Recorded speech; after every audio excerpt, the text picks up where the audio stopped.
नमस्ते सम्पूर्णमा म अधिवक्ता हिरा श्रेष्ठ आज पनि हजुरहरु समक्ष छोटो कानुनी जानकारी लिएर उपस्थित भएको छु। आज चाहिँ जानकारी दिने क्रममा कतिपय परिपक्व महिला दिदी बहिनीहरू मिटिङ सेमिनार पार्टीहरू गर्न जाँदाखेरिको अवस्थामा मादक पदार्थ सेवन गर्ने बानी रहेको हुन्छ र सो अवस्थामा चाहिँ आफ्नो सहपाठीहरूले चाहिँ मन्जुरी लिएर नै हजुरहरुसँग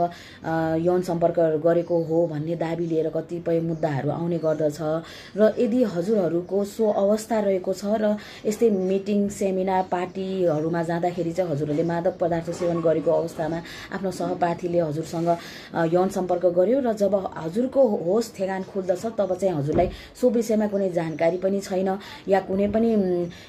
त्यो विषयमा यादै छैन भने चाहिँ हजुरहरूले सो विषयलाई लिएर सम्बन्धित निकायमा गएर उजुरी गर्न मिल्छ कि मिल्दैन भन्ने अन्योलतामा हुनुहुन्छ भने चाहिँ यो भिडियो हजुरहरूको लागि हो। यदि यस्तै हजुरहरू चाहिँ मिटिङ सेमिनारमा पार्टीमा जाँदाखेरि चाहिँ मादक पदार्थ सेवन गर्नुभएको छ र आफ्नो सहपाठीले चाहिँ हजुरसँग चाहिँ यौन सम्पर्क गरेको अवस्था छ र हजुर होस ठेगानमा रहेको अवस्थामा चाहिँ हजुरलाई सो सम्बन्धी कुनै जानकारी छैन भने चाहिँ मुलकी फौजदारी संहिताको परिच्छेद 18 मा करनी सम्बन्धी कसुर रहेको छ र सो परिच्छेदको दफा 219 को ख मा के कुरा प्रश्नसँग खुलाएको छ भन्दाखेरि जबरजस्ती करनी गर्न नहुने।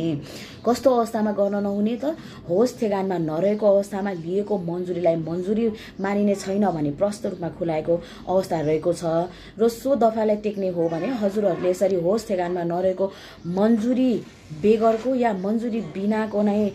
भए तापनि सो कुरालाई चाहिँ करनी सम्बन्धी कसुरमा हामीले लिन सक्छौं र यदि हजुरहरूसँग पनि यस्तै घटना घटेको छ र यस्तै अवस्थामा घटेको छ भन्दाखेरि